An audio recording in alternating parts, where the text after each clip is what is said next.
자, 이제 이번 시간에는 15절에서 21절을 이제 동해 보복법이다 그러는데, 이 말씀을 이제 이 시간에서 마치겠습니다.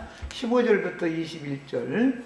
사람의 모든 악에 관하여 또한 모든 죄에 관하여는 한 증인으로만 정할 것이 아니요 두 증인의 입으로나 또는 세 증인의 입으로 그 사건을 확정할 것이며, 만일 위증하는 자가 있어 어떤 사람이 악을 행하였다고 말하면 그 논쟁하는 쌍방이 같이 하나님 앞에 나아가 그 당시의 제사장과 재판장 앞에 설 것이요, 재판장은 자세히 조사하여 그 증인이 거짓 증거하여 그 형제를 거짓으로 모함한 것이 판명되면 그가 그 형제에게 행하려고 꾀한 그대로 그에게 행하여 너희 중에서 악을 제하라. 그리하면 그 남은 자들이 듣고 두려워하여 다시는 그런 악을 너희 중에서 행하지 아니하리라. 네 눈이 긍휼히 여기지 말라. 생명에는 생명으로, 눈에는 눈으로, 이에는 이로, 손에는 손으로, 발에는 발로 이니라 그랬어요. 이 말씀을 동해보복법이다, 보복법이다 그래요. 이게 신학적인 용어죠. 동해라는 것은 같은 해를 상대방에게 되갚아준다. 나에게 누가 이제 뺨을 쳤어. 그러면 나도 가서 상대방의 뺨을 치는 것으로 되갚아주는 거예요. 이제 이런 것이 이제 그 율법의 특징이죠. 모세 율법의 특징은 이거예요. 이제 뭐 잘 아는 것처럼 예수님은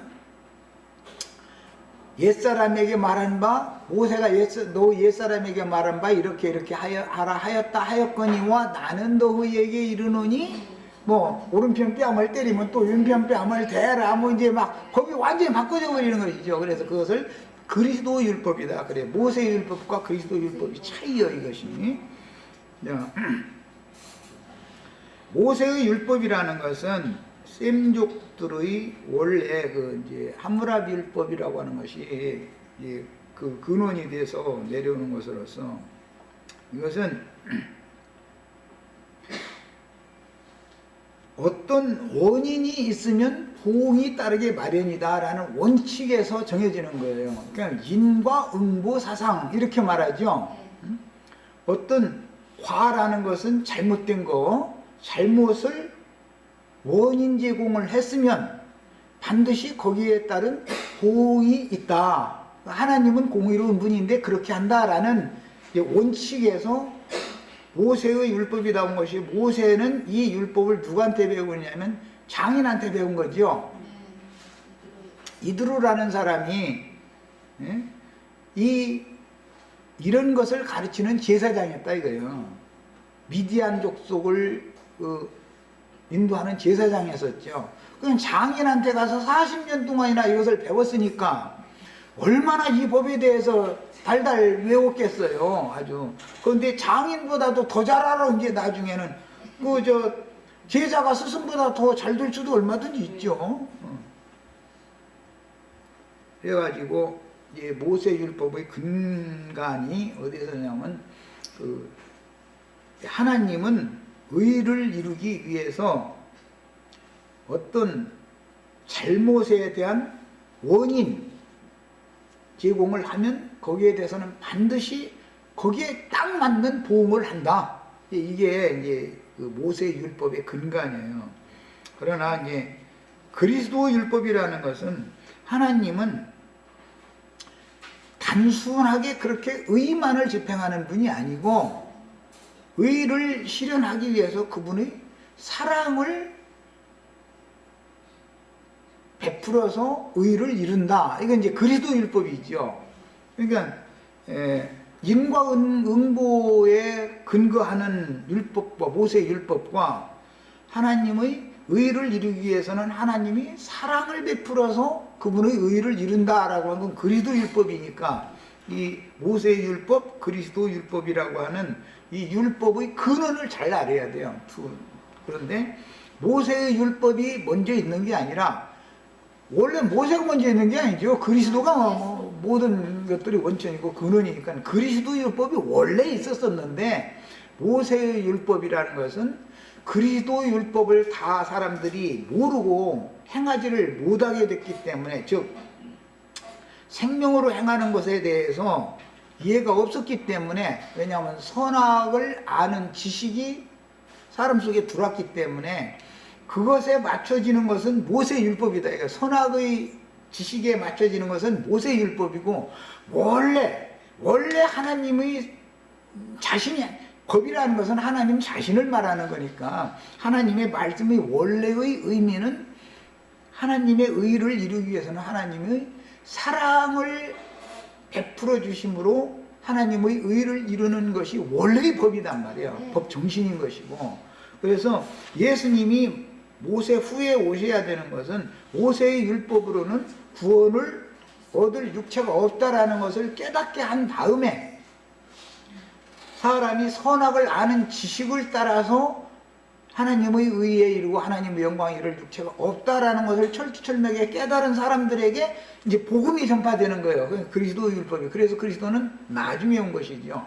모세의 율법이라는 것은 그리스도의 법에 범법을 인하여 더해진 법이, 추가된 법인 것이지 그것이 원래의 법이 아니다라는 말이야. 그러니까 그리스도께서 오셔서 법을 이루시고 나면은 법이 바꿔지죠. 생명의 성령의 법으로, 의문의 율법이 생명의 성령의 법으로 바꿔진단 말이야, 법이. 그래서 이것을 개혁이다 그래요, 개혁. 예수님이 모세의 율법 제도에 속한 모든 것들을 개혁할 때까지만 유대인들에게 그걸 맡겨뒀다가 예수님이 오셔서는 완전한 법으로, 법을 원래 있던 법으로 바꿔놨다, 이제 그런 말이에요. 이거에 대해서 이해가 먼저 있으셔야 되겠어요. 자, 이제 그 다음에 사람의 모든 악에 관하여 또한 모든 죄에 관하여, 이제 이렇게 말씀이 이어져 나갔는데, 여기 악이라는 용어는 아온이라는 용어로서 이것은 뒤집다라는 뜻, 뒤집다. 원래 그리스도의 법이 원래 있었었죠.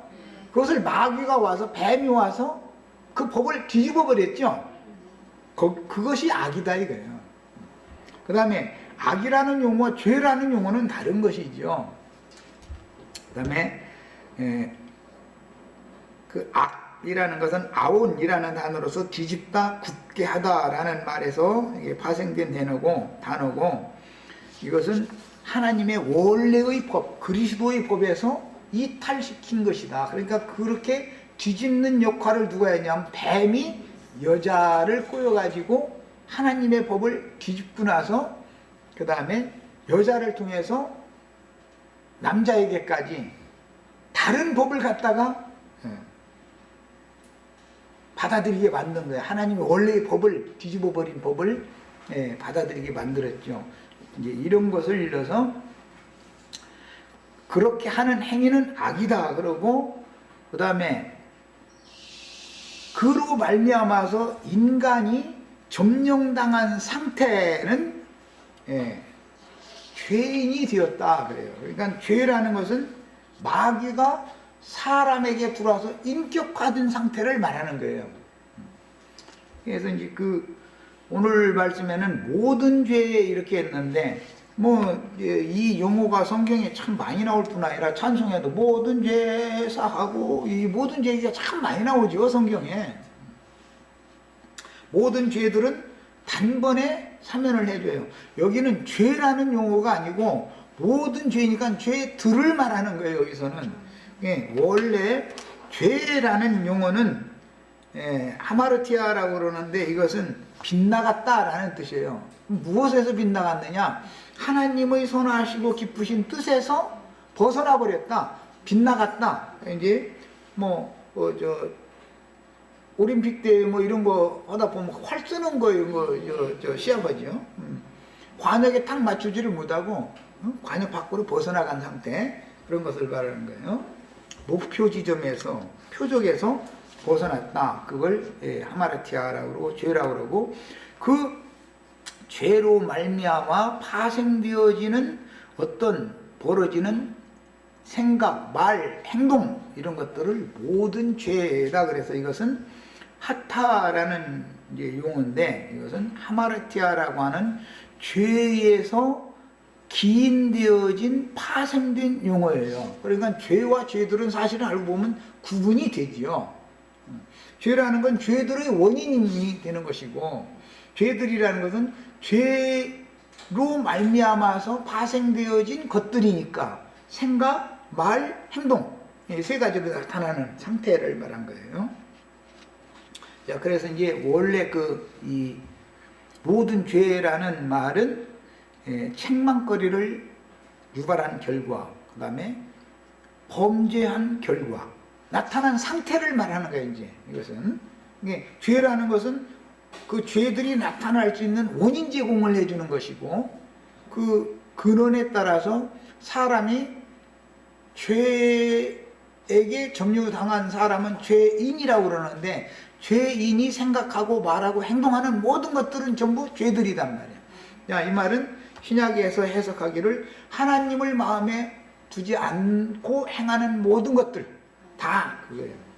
그게 다 죄들이에요. 그러니까 죄들을 즉 모든 죄들을 범하지 않은 사람은 하나도 없는 것이죠. 왜냐하면 근원적으로 죄인이 돼 있으니까. 아까 우연찮게 뭐 얘기하다가 저 배필 얘기하다가 이제 이런 것도 아담을 위해서 돕는 배필로 여자를 지으셨다 할 때 그때는 범죄한 상태가 아니단 말이야.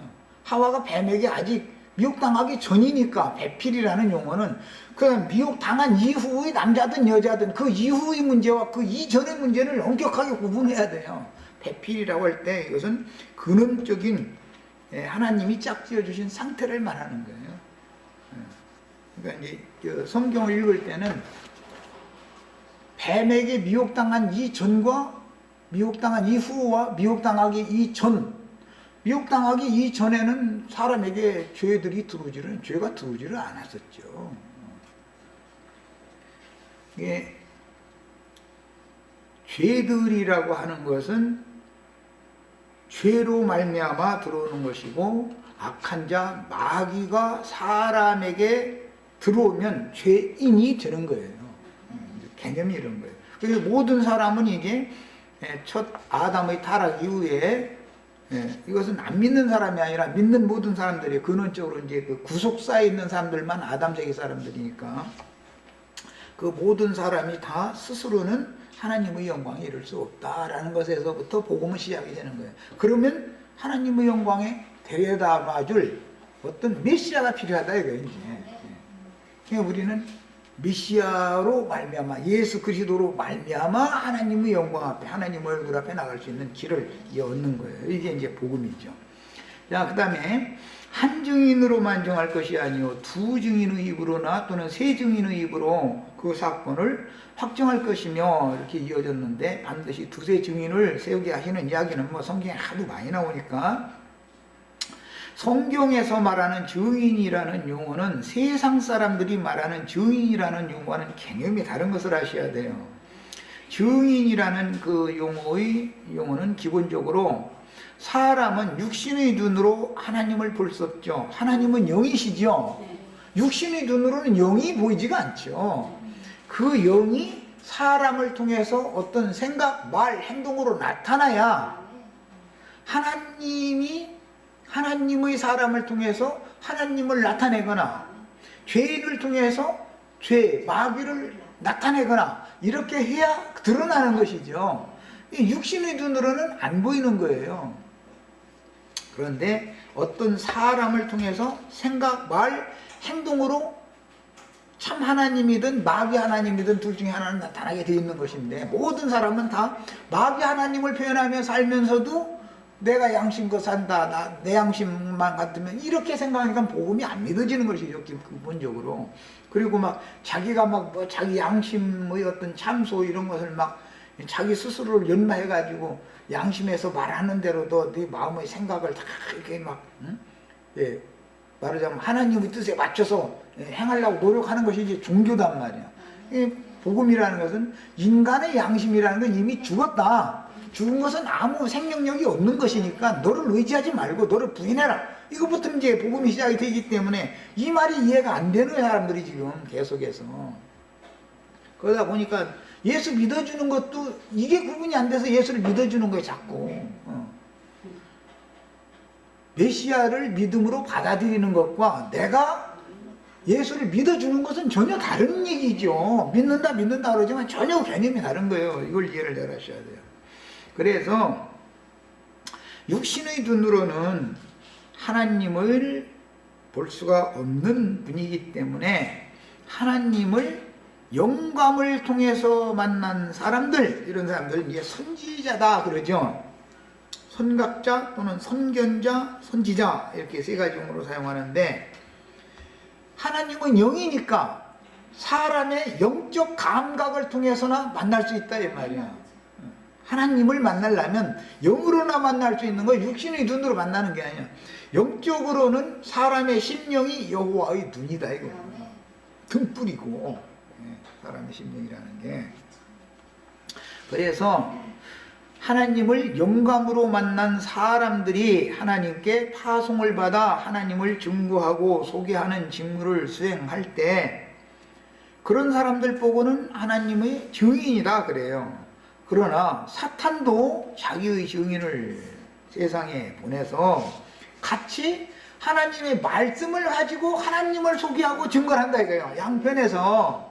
그런데 이게 중요한 것은 사탄이 소개하는 말은 타락한 사람들이 너무 이해하기가 쉽고 받아들이기가 쉽고 신령한 말로 들리게 돼 있다는 거예요. 사탄이 말은, 사탄이 무슨 당신 오늘쯤 가서 강도질해서 살으셔라든지 뭐 나쁜 짓을 하는 것을 허용해 준다든지 이것을 가르치지를 않죠. 사탄의 사자들은 절대 그걸 못하게 하죠. 그런데 그것을 하면 안 되는 것은 사실이고 사탄의 사자들이 가르치는 대로 해야 되는 것은 사실이지만 그들의 말은 듣되 그들이 하는 지실랑 본받지 말아야 되는데 이게 구분이 이제 참 어려운 거예요. 야, 그러니까 그 사람들은, 사탄의 사자들은 말은 그럴싸하게 하는데 하는 짓을 보면 마귀 좀 많은다 그 말이죠. 그러니까 그러면 그 사람들이 나타날 때 어둠의 사자로 나타나면은 구분이 쉽다 이거예요. 목사가 도둑질해서 산다. 예? 뭐 예를 들어서 그러면 그건 아니네. 이게 쉽죠. 그런데 이 목사님들 거룩한 거 보면은 맨 먼저 강대상에 설교로 올라올 때 성경책 끼고 올라오는 거 보세요. 나처럼 이렇게 그냥 들고 이렇게 다니지. 그 사람들 그냥 큰일 나요. 막 이 가슴 왼쪽 가슴 심장 부분에다가 성경책 이렇게 끼고 와서 자기가 가운데 있는 큰 의자, 제일 큰 의자에다가 성경책 올려놓고 막 기도를, 뭔 기도를 하는지 막 그냥 또 장로님 기도 끝날 때까지 막 그냥 기도하다가 이제 부목사가 오늘 설교 제목 읽어주고 나서 기도 다 마치고 나면은 목사가 강대상에 올 때도 그 몇 발짝인데도 성경책 가슴에다 천천히 끼고 이렇게 와가지고서는 올려놓고서는 설교하잖아요. 그 신이 하는 것 같이 보이잖아. 신이나 그렇게 하지. 우리가 나처럼 이렇게 하고 말이야. 보면 이거 뭐야, 목소리도 이거 무슨 뭐 말하는 것도 세상 사람들 하는 말 똑같은 말을 하고 막 바리새인 목소리가 안 나오고 막 거룩거룩 막 이런 소리도 안 나오고, 또 어떤 사람은 기도 많이 했다고 목을 일부러 쉰소리를 해요. 이래가면서 이거 완전히 신이 하는 말이요 이게. 이건 전부 그런 사람들이 하는 짓거리를 본받지 말라는 거예요. 그런데 말은 너무 그럴싸하게 하니까 말은 듣되 그들이 하는 행위는 본받지 말아라. 예수님이 답을 딱 내려놔 버렸어 미리. 그래서 진리의 증인들과 거짓 증인들은 이렇게 차이가 나는 거다. 구별을 그렇게 하는 거다. 거짓 증인이라는 건 하나님의 말씀을 증거를 않는다라는 말이 아니라 하나님의 말씀을 왜곡시키고 변개시켜서 사람의 교훈을 섞어가지고 혼잡하게 말씀을 전한다 이거예요. 사람 보기에 너무 아름다운 모양을 내서 사람들끼리 서로 영광을 주고받는 것을 목적으로 해서 하나님의 사자인지 한다 이거예요. 이것을 보면은 이건 무조건 아니구나 하고 판단할 줄 알아야 되는 거예요. 원래 증인이라는 말씀의 그 원래 어근은 순교자라는, 하나님을 증거를 하면은 마귀의 사자들이 죽이게 돼 있기 때문에 증인이라는 용어 속에는 순교자라는 의미가 겸해 있는 거예요. 세상에서 법정에 나 문제 있는데 당신 그날 다 듣고 법 보고 했으니까 좀 오늘 하루 일당 줄 테니까 가서 당신 그날 듣고 본 대로 좀 판사 앞에서 좀 증언 좀 해다오. 그럼 증인으로 가는 거죠. 그 증인은 그런 증거를 했다고 가지고 순교당하지는 않잖아. 그러니까 세상에서 증인이라는 말은 선악간의 옳고 그름을 이렇게 말해준다라는 뜻이지만, 성경이 말하는 증인이라는 말은 하나님의 얼굴을 표현한다라는 의미가 있는 거예요. 기초 개념이. 증인은 하나님의 얼굴을 사람들에게 나타내주는 것을 말하는 거예요. 하나님의 얼굴을 드러내면은 그 증인은 죽여. 이상하게 마귀 사자들이. 그래서 순교자라는 의미가 곁들여지게 돼 있어요. 이런 문제도 잘 이해가 있으셔야 돼요. 이제 증인 얘기는 하도 많으니까 다 할 수 없고,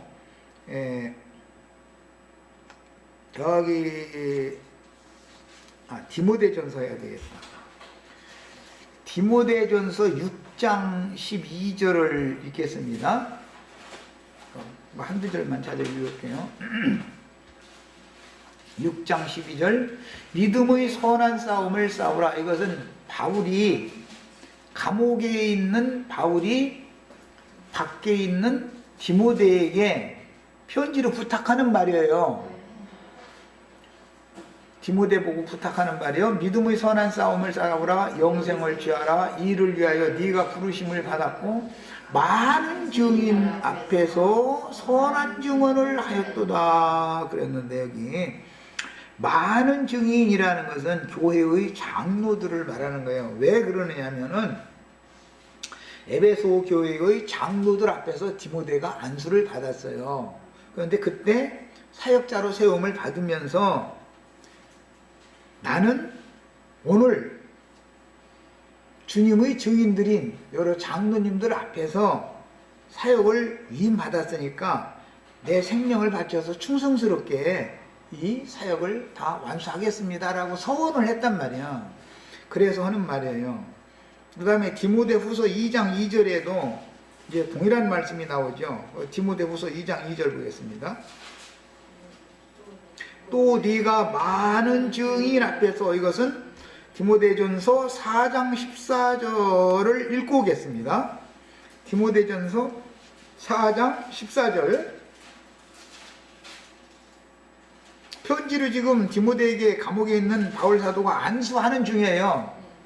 그래서 디모데 속에 있던 침체된 영을 회복시켜가지고 분리된 그 은사를 다시 회복시켜 주려고 하는 말이에요. 자, 4장 14절 읽습니다.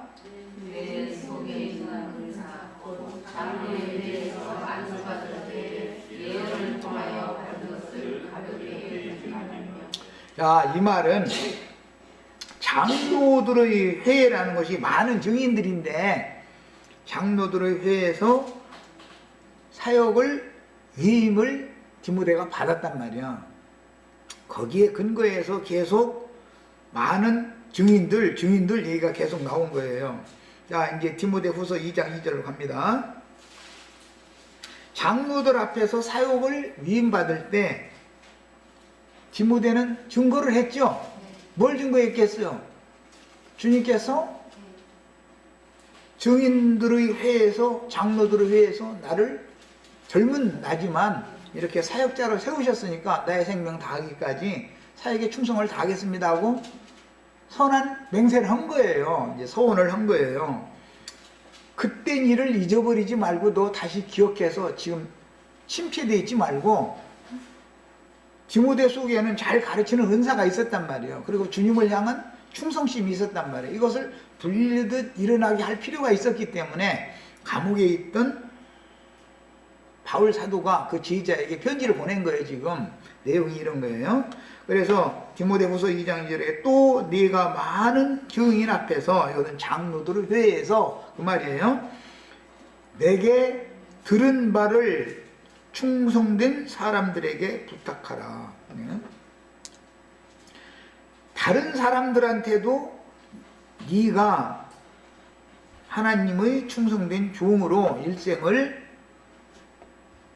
복음을 위하여 살겠다고 서원을 한 것을 또 다른 사람들한테도 부탁해라. 내가 너한테 부탁하는 것처럼 너도 또 다른 사람들한테 부탁해라, 이런 말이에요. 야, 이것은 오늘날 세속 교계가 무슨 신학교를 개설을 해가지고 신학교를 졸업을 시킨 사람에게 안수해 주는 것과는 지금 전혀 다른 내용이죠. 사역자를 어떻게 세우는지를 알라고 내가 이 말하는 거예요. 예수님은 제자들에게 이것을 부탁했고, 아버지께서 나를 보내신 것 같이 나도 너희를 보내느니 너희가 가서 모든 족속으로 제자를 삼아서 아버지와 아들과 성령 이름으로 세례를 주고 내가 너희에게 분반 모든 것을 가르쳐서 지켜 행하게 해라. 그게 위임이지요. 사역 위임이잖아. 그런 사역 위임을 제자들은 그 다음 후배들에게, 또 그 사람은 또 다음 후배들에게, 이렇게 해서 오늘 우리에게까지 사역은 이렇게 전수가 되는 것이지, 무슨 신학교에 가서 신학 공부를 해가지고 안수받아 나오는 것이 아니다, 이 말이야. 똑같은 성경을 읽어도 사람들이 눈에는 이게 안 보여. 참 너무너무 신기한 일이야. 하여간 성경을 바로 알면 그런 짓을 못하지요. 성경은 성경대로 해야 맞잖아. 자, 그 다음에 이제 증인 예결을 뭐 다 읽으면 그러니까, 계시록 11장 3절 다 하는 얘기가 그냥 읽겠습니다. 내가 나의 두 증인에게 권세를 주리니 그들이 굵은 베옷을 입고 1260일을 예언하리라 그랬고, 17장 6절에 또 내가 보매 이 여자가 성도들의 피와 예수의 증인들의 피에 취한지라 내가 그 여자를 보고 놀랍게 여기고 크게 놀랍게 여겼다 그랬어요. 그러니까 증인들은 피 흘림을 당하게 돼 있다는 것을 알 수 있죠. 신학교를 졸업한 사람은 세상에서 영광을 받게 돼 있는 것이고, 신학을 졸업해가지고 뭐 사람에게서 안수를 받은 경우는 세상 사람에게 영광을 받게 돼 있는 것이고, 주님께서 친히 사역자로 세우신 자들은 피 흘림을 당하게 되다 순교자가 되게 돼 있는 거예요. 예, 이런 것에 대한 차이를 꼭 아셔야 되겠어요. 괜히 신학교 나왔다고 뭐 껍적대고 그러면은 이런 구절을 딱딱 가서 대주세요. 성경으로 증거를 해야만 되는 거니까. 다른 사람의 말로는 설득이 안 되는 거니까 말다툼해도 소용없고. 자, 그 다음에 이제 위증하는 자 이야기가 나와서, 이 위증자라는 것은 세상 법정에서 어떤 사람의 재판에 유리하게 하려고 거짓 증언하는 경우, 그런 경우와는 다르죠. 위증이라고 하는 것은 하나님의 말씀을 왜곡시켜서 전파한다라는 뜻이다, 이 말이야. 그러니까 위증자들이라는 것은 신학교 졸업해가지고 사람에게서 안수를 받아 나온 사람들을 말한다, 그 말이야. 진리대로 증건, 참 증인이라는 말은 주님께서 세우신 증인들이 말이다라는 뜻일 것이고, 위증자다라는 말은 세상 법정에서 거짓 증언하는 거, 뭐 국회에서 그 국정감사 뭐 이런 걸로 하면 증인 불러면 이렇게 선서시키고 그런 위증, 그런 세상 나라의 위증을 말하는 게 아니라 하나님의 말씀을 사람의 교훈을 섞어가지고 혼잡한 말씀을 가르치는 것을 전부 위증자라 그런다 이거예요. 그 대표적인 것이 아하왕 때는 이세벨의 그 술수에 돈 주고 산 사람들인데, 그때 당시로 말하자면 술수에 동조해가지고 나봇을 죽인 사람들이 위증자들이었죠. 예수님 때는 대제사장과 유대교 지도자들의 술수에 속아가지고 예수님을 죽이려고 위증을 한 사람들이죠. 이게 다 어떤 사람들이냐? 주의 증인들을 죽이는 자들도 다 하늘에서 불을 내려오게 하고 막 다 이적기사 다 행한다는 거잖아요. 그런 걸 보니까 위증자라는 말은 영적 세계에서 진리의 말씀을 왜곡시키고 변개시켜서 가르치는 자들을 말한단 말이에요. 그러면 그들이 하나님의 말씀 다 변개시키느냐? 그렇지 않습니다. 90% 이상이 하나님의 말씀이에요. 거기다가 누룩을 조금씩 섞는 거예요. 그것이 위증이에요. 법원에 가서 세상에서도 법원에 가서 처음부터 끝까지 다 거짓말은 판사가 다 알아. 위증이라는 걸. 그런데 진실을 90% 이상을 말하고 나서는 중간에다가 너무너무 교활하고 간교한 방법으로 거짓을 갖다가 살짝 섞으면 판사가 자기가 혹시 잘못 들었을까 봐서 거기 배심원들한테 물어본다고. 그래서 증인을 양쪽 말을 다 들어본 다음에 그걸 가지고 가서 배심원들과 토의를 한 다음에 법리 적용을 어떻게 할 것인가 결정을 한 다음에 판결을 내리는 것이거든. 세상에서도 그렇게 해요. 그 다음에 그 논쟁하는 양방이 같이 하나님 앞에 나아가, 그러니까 논쟁을 하는데 다 증인들끼리 논쟁하는 거겠죠. 예수님과 유대교 지도자들이 논쟁하는 거잖아. 사도들과 유대교 지도자들이 논쟁하는 거예요. 오늘날 야도관 형제와 기독교 지도자들이 논쟁하는 거잖아. 사실은 뭘로? 똑같이 하나님의 말씀을 하는데 기독교계 목사들이 전반 거짓말만 하는 거 아니야. 사람의 말만 다 하는 건 아니다 이거예요. 하나님의 말씀에다가 누룩을 조금씩 사람의 교훈을 조금씩 썼기 때문에 사람들이 깜빡 속는 거죠. 그 중에 이제 기독교계에서도 뭐 흔히 이단자들이라고 종교받는 뭐 사람을 이렇게 개인을 이렇게 숭배하는, 말하자면 저 이만희 씨나 뭐 장길자 씨나 이런 그룹들은 그냥 미가의 미가와 같은 사람들이잖아요. 자기 개인을 위해서 자신을 바라보게 만들고 자기를 따르게 만들고, 이제 그런 경우는 이제 미가와 같으죠. 기독교계는 단지파와 같은 거잖아요. 교파를 형성하려면 어떤 교단마다 신학교가 다 다르지요. 같은 말을 한다면 신학이라는 게 일관돼야 되는데 침례교 신학 다르고 감리교 신학 다르고 성결교 신학 다르고 장로교 신학 다른 것은 무슨 뜻이에요? 예수가 각각 다른 예수를 믿는다라는 말이잖아요. 지금 그런 개념이다 이 말이에요. 그런데 위증자가 이제 사실조사를 해서 거짓으로 판명되거든 그가 꾀한 대로 이제 되갚아줘라 이렇게 돼 있는데, 위증과 무고를 방지하기 위해 이스라엘 사회에는 최소한 2인 이상의 증인 제도를 채택을 했습니다. 그래서 모세의 법을 범한 자들도 두세 증인의 증거만 있으면 돌로 쳐 죽일 수 있었죠. 그런데 신약에 보면 하물며 그리스도의 법을 범한 자들이 받을 그 형벌이 얼마나 더 중하고 무겁겠냐 이렇게 했어요. 그러니까 그리스도의 법은 변개시킬 수 없는 법이고 모세의 법은 바꿔줘야 될 법이다 라는 뜻이다 이 말이에요. 기본적으로. 그 다음에 만약에 혹자가 상대방을 무함하려고 거짓으로 증언한 사실이 드러나는 경우 그 위증인은 거룩한 신앙 공동체인 이스라엘의 헌법과 같은 10계명의 제9계명에 근거하여 엄히 다스려졌는데, 거짓 증언하지 말라 9번째 계명이죠.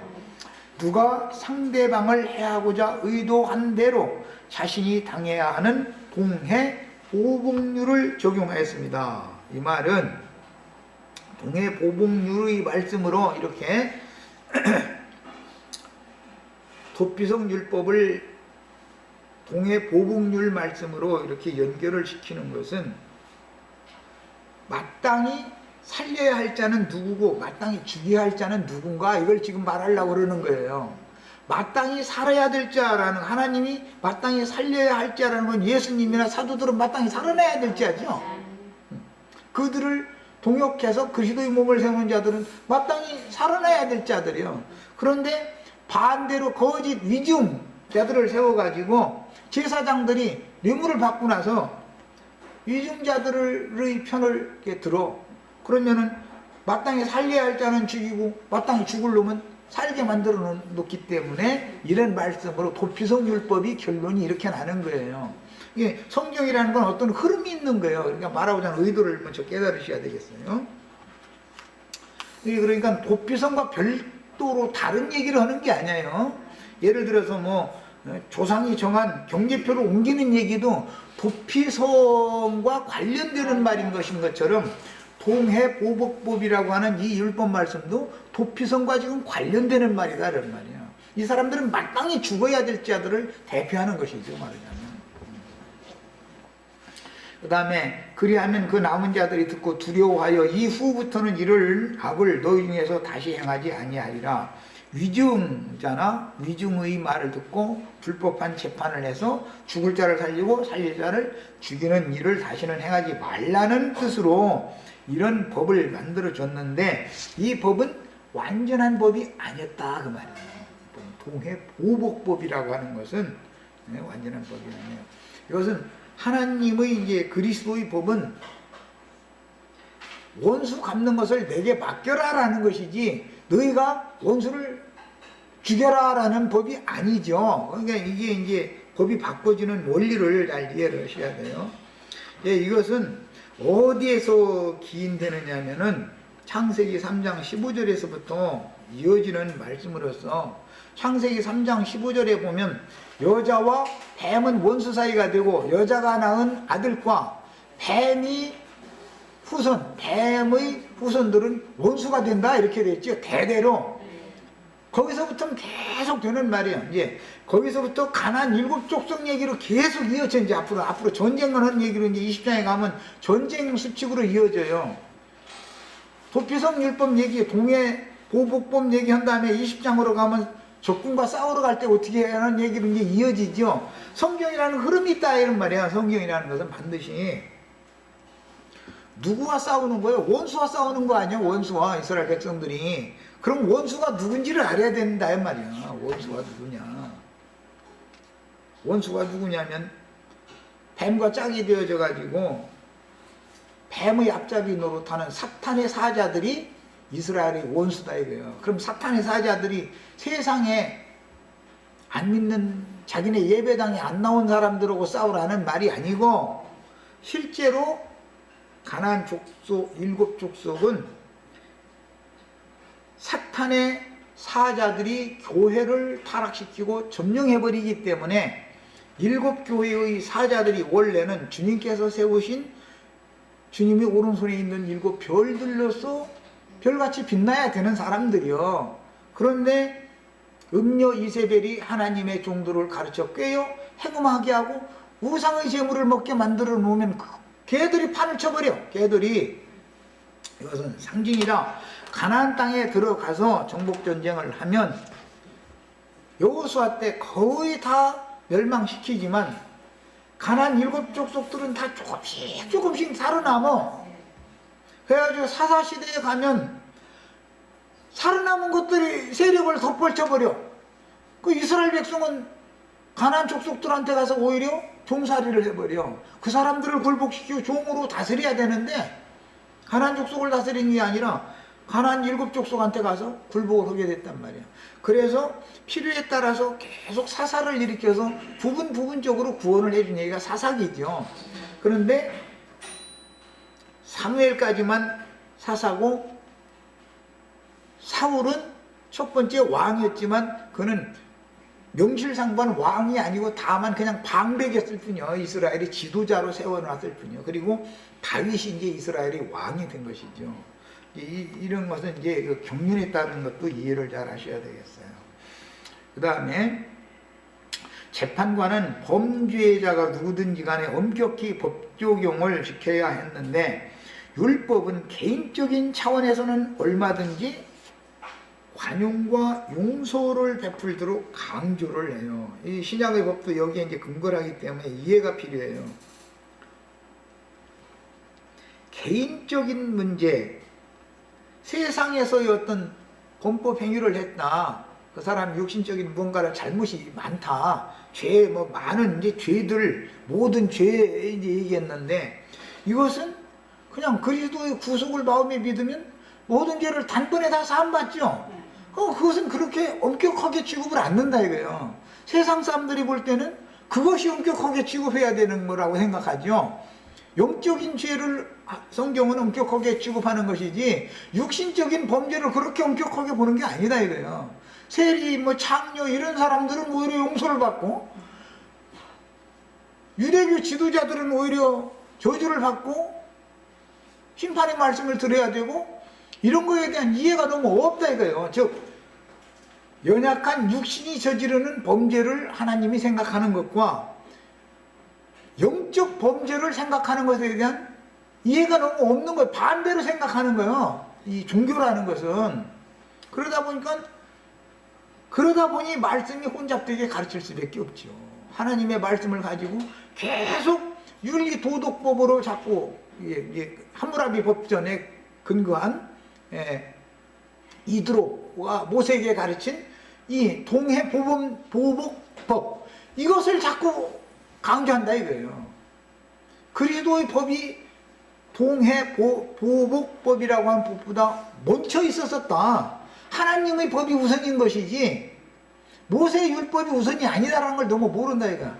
모세의 율법은 하나님의 법 한참 후에 모세로 말미암아 시내산에서 추가로 주어진 법이기 때문에 그것은 임시적으로 그 백성들 더 이상은 벗어나지 못하게 막으려고 울타리를 원래 함께 울타리를 쳐놨더니 함께 울타리를 자꾸 무시하고 밖으로 나가사니까 밖에다가 철조망을 이중으로 쳐놨다 그 말인 것인데 이 철조망이 벗겨져야만 즉 해방을 율법의 저주에서 속량받아서 해방을 받아서 자유를 얻어야만 완전한 구원을 받는 것인데 이 말이 이해가 안 된다 이거예요.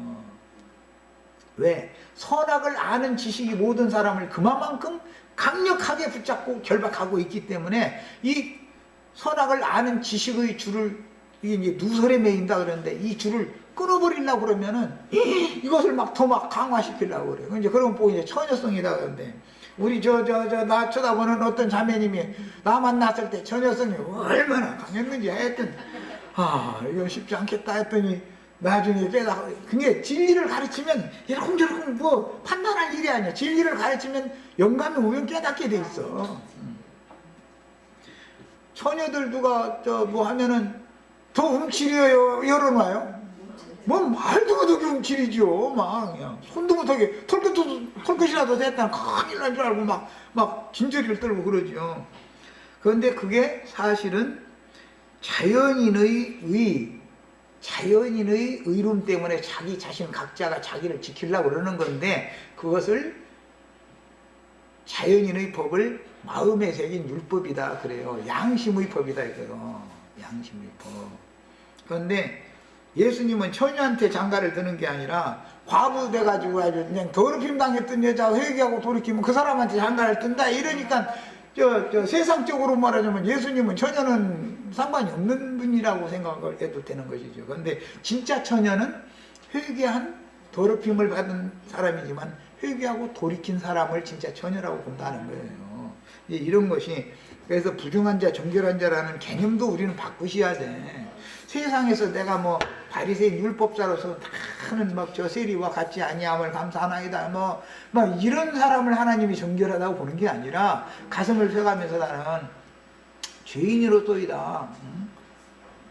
이런 사람을 하나님은 정결하게 본다는 거예요. 그러니까 이 복음을 완전하게 이해를 해야 돼. 이 동해보복법이라고 하는 것이 결국은 완전한 법이 아니다. 일시적으로 그 백성들이 원래 있는 법 외에 그 원래 하나님이 법을 줬더니 그걸 안 지켜. 그러니까는 강압적으로 울타리 하나를 더 쳐놓은 법이다 이거예요. 그럼 이것은 언젠가는 제거되어져야 되는 법이라는 말이에요.